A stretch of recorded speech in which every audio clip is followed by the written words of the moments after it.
আপনার প্রিয় ঈশ্বর কথা চ্যানেলে আপনাকে স্বাগত জানাই। ষষ্ঠ অবতার হলেন পরশুরাম। পুরাকালের কথা, পৃথিবীতে হৈ হৈ বংশীয় ক্ষত্রিয় রাজাদের অত্যাচার খুবই বেড়ে গিয়েছিল। চারিদিকে কেবল হাহাকার রব, গোব্রাহ্মণ আর সাধুরা অসহায় হয়ে পড়েছিল। এই সময় ভগবান স্বয়ং পরশুরাম রূপে যমদগ্নি ঋষির পত্নী রেণুকার গর্ভে অবতার গ্রহণ করেছিলেন। সেই সময় হৈ হৈ বংশের রাজা ছিলেন সহস্রবাহু অর্জুন। তিনি খুবই অত্যাচারী শাসক ছিলেন। তিনি একবার যমদগ্নি ঋষির আশ্রমে এসেছিলেন এবং আশ্রমের গাছপালা সব ধ্বংস করে দিয়েছিলেন।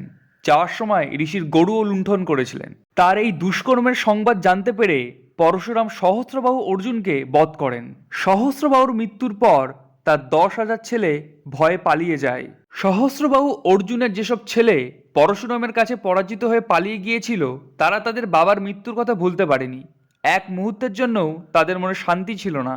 একদিনের ঘটনা, পরশুরাম তার ভাইদের সাথে আশ্রমের বাইরে গিয়েছিলেন। সুযোগ পেয়ে সহস্রবাহুর ছেলেরা সেখানে এসে হাজির হলো।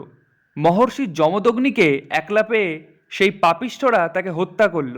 তার সহধর্মিণী রেণুকা কপাল চাপড়ে উচ্চস্বরে কাঁদতে লাগলেন। পরশুরাম দূর থেকে মায়ের কান্না শুনতে পেলেন। তিনি দ্রুতগতিতে আশ্রমে এসে পৌঁছলেন। এসে দেখলেন যে তার বাবাকে হত্যা করা হয়েছে। পরশুরাম দুঃখে কাতর হয়ে পড়লেন। শোক এবং ক্রোধে তিনি আচ্ছন্ন হয়ে পড়লেন। তারপর পিতার দেহ ভাইদের সমর্পণ করে কুঠার হাতে তিনি ক্ষত্রিয়দের নিধনের প্রতিজ্ঞা করলেন। ক্ষত্রিয় রাজারা সেই সময় অত্যন্ত অত্যাচারী হয়ে উঠেছিল। তাই নিজের পিতার হত্যাকে নিমিত্ত মনে করে পরশুরাম পৃথিবীর ক্ষত্রিয়দের হত্যা করলেন। এইভাবে ভগবান ভৃগুবংশ অবতার গ্রহণ করে পৃথিবীর ভারস্বরূপ ক্ষত্রিয় রাজাদের 21 বার বধ করেছেন। তারপর ভগবান পরশুরাম নিজের পিতাকে জীবিত করে দিলেন। জীবন ফিরে পেয়ে যমদগ্নি সপ্তর্ষি মণ্ডলের সপ্তম ঋষির স্থান পেলেন। পরশুরাম যজ্ঞ করে সমগ্র পৃথিবী দান করে মহেন্দ্র পর্বতে চলে যান। ভগবান বিষ্ণুর সপ্তম অবতার হলেন শ্রীরাম। বহুকাল আগের কথা, জয় ও বিজয় নামে ভগবানের দুজন দ্বারপাল ছিল। সনক ও প্রভৃতি ঋষিদের শাপে তারা রাক্ষস কুলে জন্ম নেয়। তাদের নাম হয় রাবণ ও কুম্ভকর্ণ। এই দুই রাক্ষস ঘোরতর অত্যাচারী হয়ে উঠেছিল। তাদের পাপকর্মে মাতা ধরিত্রী অতিষ্ঠ হয়ে ওঠেন। তিনি ব্রহ্মা ও প্রভৃতি দেবতাদের নিয়ে ভগবানের শরণ নেন। তাদের প্রার্থনায় পৃথিবীর পাপভার লাঘব করার জন্য ভগবান অযোধ্যার রাজা দশরথের পুত্ররূপে রানী কৌশল্যার গর্ভে জন্ম নেন। ভগবান রামচন্দ্র বালক বয়সেই বহু রাক্ষস বিনাশ করেন। সুবাহু ও অন্যান্য রাক্ষসেরা ঋষি বিশ্বামিত্রের যজ্ঞ নষ্ট করে দিত। রাম তাদের সংহার করেন। মিথিলার রাজা ছিলেন জনক। তিনি তার কন্যা সীতার বিবাহের জন্য স্বয়ংবর সভা করেছিলেন। সেখানে ভগবান শঙ্করের দেওয়া বিশাল ধনুক রাখা ছিল। রাম সেই ধনুক ভঙ্গ করে সীতাকে বিবাহ করেন। পিতা দশরথের সত্য রক্ষার জন্য ভগবান রামচন্দ্র বনে গমন করেছিলেন। ভাই লক্ষণ ও পত্নী সীতা দেবীও তার সঙ্গে যান। অত্যাচারী রাক্ষস রাবণ লঙ্কার রাজা হয়েছিল। তার বোনের নাম ছিল শূর্পণখা। সে দুর্হবি সন্ধি নিয়ে বনে রামচন্দ্রের কুঠিরে এসেছিল। তখন লক্ষণ তাকে কুরূপা করে দেন। তাতে শূর্পণখার ভাই খর, দূষণ, ত্রিশিরা প্রভৃতি ভয়ানক রাক্ষসরা রাম ও লক্ষণকে আক্রমণ করে। রামচন্দ্র তাদের সকলকে নিহত করেন। শূর্পণখার দুরবস্থা দেখে রাবণ ভয়ানক ক্রুদ্ধ হয়। সে ভগবান রামচন্দ্রের শত্রু হয়ে ওঠে এবং কৌশলে দেবী সীতাকে কুঠির থেকে হরণ করে নিয়ে যায়। প্রাণপ্রিয় পত্নী সীতাকে হারিয়ে রাম দুঃখে অধীর হয়ে পড়েন। লক্ষণকে সঙ্গে নিয়ে তিনি বনে বনে সীতার সন্ধান করতে থাকেন। এই সময় তিনি জটায়ুর দেহ সৎকার করেন। জটায়ু পাখি রাবণের অস্ত্রাঘাতে আহত হয়েছিল। রামচন্দ্র বনে কমন্ধ রাক্ষসকে বধ করেছিলেন। সীতাকে উদ্ধারের জন্য ভগবান রামচন্দ্র বানর রাজের ভাই সুগ্রীবের সঙ্গে বন্ধুত্ব করেন।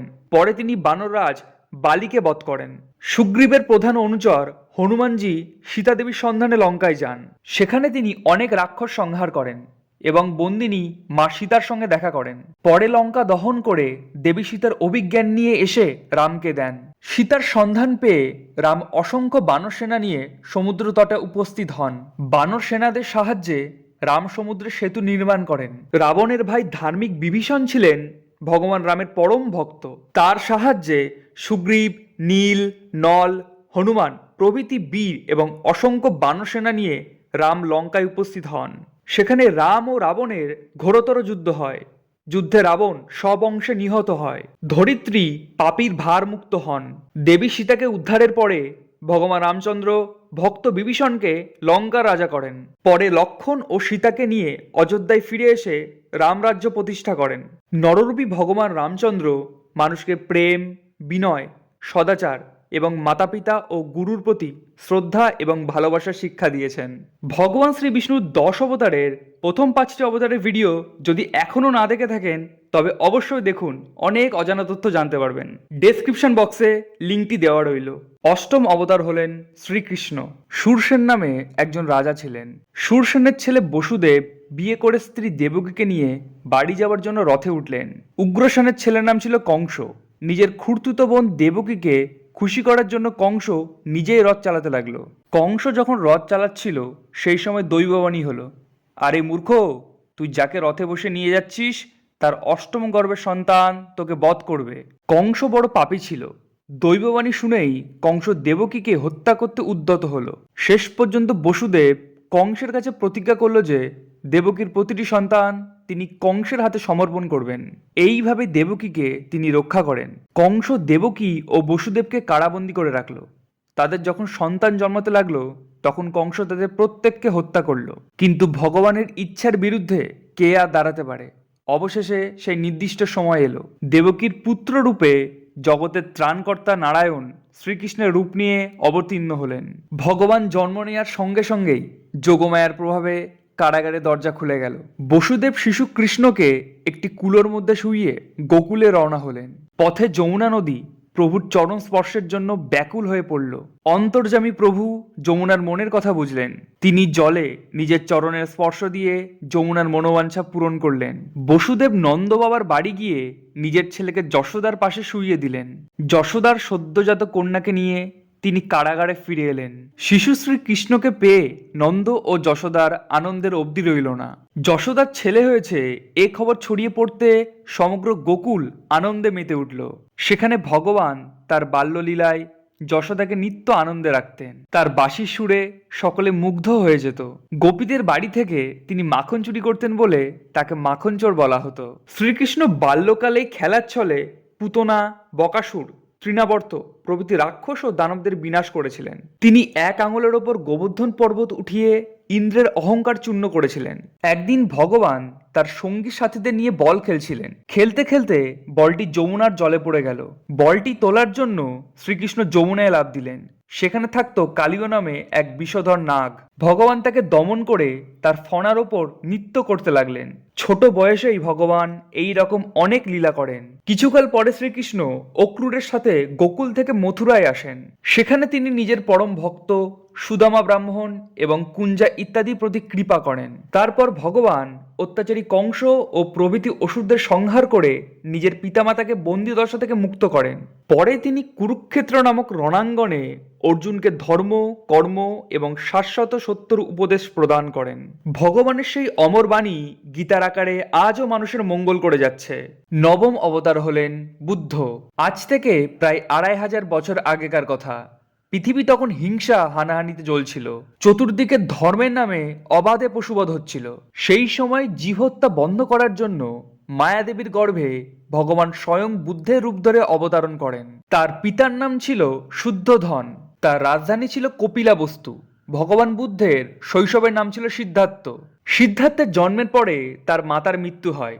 সিদ্ধার্থকে প্রতিপালন করেন তার বিমাতা গৌতমী দেবী। জ্যোতিষী ভবিষ্যৎবাণী করেছিল যে এই রাজকুমার হয় চক্রবর্তী রাজা হবেন, নয়তো বৈরাগ্য নিয়ে জগতের কল্যাণ করবেন। জ্যোতিষীর এই ভবিষ্যৎবাণীতে রাজা শুদ্ধোধন চিন্তিত ছিলেন। রাজকুমারের জন্য তিনি বিশাল প্রাসাদ তৈরি করে দেন এবং এমন কঠোর ব্যবস্থা করেছিলেন যে সেই প্রাসাদে যেন কোনো রকমেই রোগ, শোক, মৃত্যু, দুঃখ প্রভৃতির কোনো সংবাদ না পৌঁছয়। রাজকুমারীর যশোধরার সাথে রাজকুমারের বিয়ে হয়েছিল।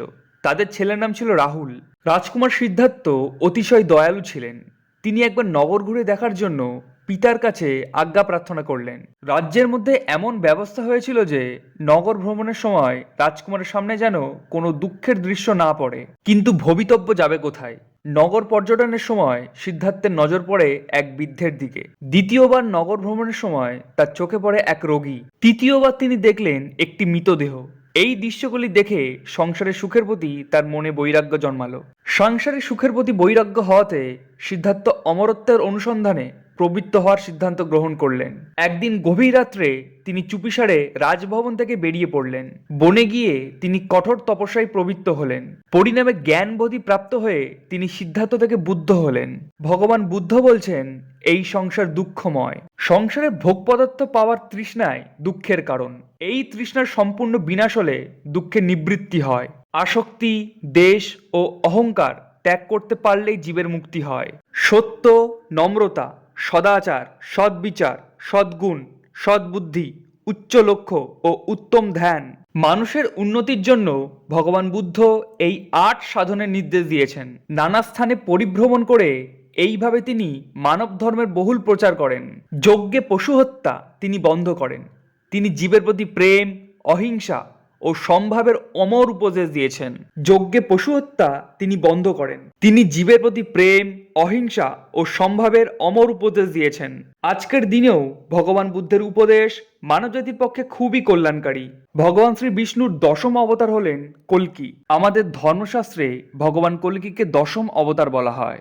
শাস্ত্রে বলা হয়েছে, কলিযুগ যেমন যেমন বৃদ্ধি পাবে, সাথে সাথে ধর্ম, সত্য, পবিত্রতা, ক্ষমা, দয়া, আয়ু ও শক্তি কম হতে থাকবে। কলিযুগে যার কাছে টাকা থাকবে তাকে লোকে কুলীন, সদাচারী ও সদ্গুণী বলে সম্মান করবে। যে যত ছল কপট করতে পারবে তাকে তত বেশি বাস্তববাদী বলে গণ্য করা হবে। যে যত বেশি দম্ভ ও আতিশয্য করবে তাকে তত বড় সাধু বলে মান্য করা হবে। ধর্মের আচরণ শুধু যশ প্রাপ্তির লোভে করা হবে। সমস্ত পৃথিবীতে দুষ্টুদের জয় জয়কার হবে। রাজা হওয়ার কোনো নিয়ম নীতি থাকবে না। ব্রাহ্মণ, ক্ষত্রিয়, বৈশ্য অথবা শূদ্রের মধ্যে যে বলবান সেই রাজা হয়ে বসবে। সেই সময়ের অধম রাজা অত্যন্ত নির্দয় ও অত্যাচারী হবে। তার ভয়ে প্রজারা পাহাড় ও জঙ্গলে পালিয়ে যাবে। সেই সময়ে ভয়ঙ্কর আকাল হবে। লোকেরা ক্ষুধা, তৃষ্ণা ও নানা প্রকার দুশ্চিন্তায় কাতর থাকবে। তারা পাতা খেয়ে জীবন ধারণ করবে। চুরি, জোচ্চুরি, হিংসা ইত্যাদি নানা প্রকার কুকর্মের দ্বারা মানুষ জীবিকা নির্বাহ করবে। কলিযুগের দোষে জীবের শরীর আকৃতিতে ছোট ছোট হবে। 4 বর্ণের মানুষ শূদ্রের সমান হয়ে যাবে। গাভীরা সব বাছুরের মতো ছোট ছোট হবে এবং দুধও পরিমাণে কম দেবে। বানপ্রস্থী ও সন্ন্যাসীরা গৃহস্থদের মতো বসবাস করবে।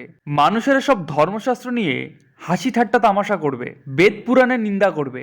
পুজো পাঠকে শুধুমাত্র আড়ম্বর মনে করবে। এইভাবে কলিযুগের অন্তিম সময়ে পৃথিবীতে হিংসা ও দলবাজি বেড়ে যাবে। তখন এই রকম অব্যবস্থার মধ্যে ধর্মকে রক্ষা করার জন্য ভগবান স্বয়ং অবতার গ্রহণ করবেন। শাস্ত্রে বলা আছে, কলিযুগের অন্তিম লগ্নে সম্বল গ্রামে বিষ্ণু যশ নামে এক বিশিষ্ট ব্রাহ্মণ জন্মাবেন। তিনি অতীব উদার মনোবৃত্তি সম্পূর্ণ হবেন। তিনি হবেন ভগবানের পরম ভক্ত। তারই ঘরে কল্কি ভগবান অবতার গ্রহণ করবেন। তিনি দেবদত্ত নামে ঘোড়ায় চড়ে তরোয়াল দিয়ে দুষ্টের মাথা কাটবেন। তিনি পৃথিবীতে বিলুপ্ত ধর্মের পুনঃপ্রতিষ্ঠা করবেন। ভগবান যখন কল্কি রূপে অবতার গ্রহণ করবেন সেই সময় সত্যযুগ আরম্ভ হবে। প্রজারা সুখে শান্তিতে থাকতে শুরু করবে।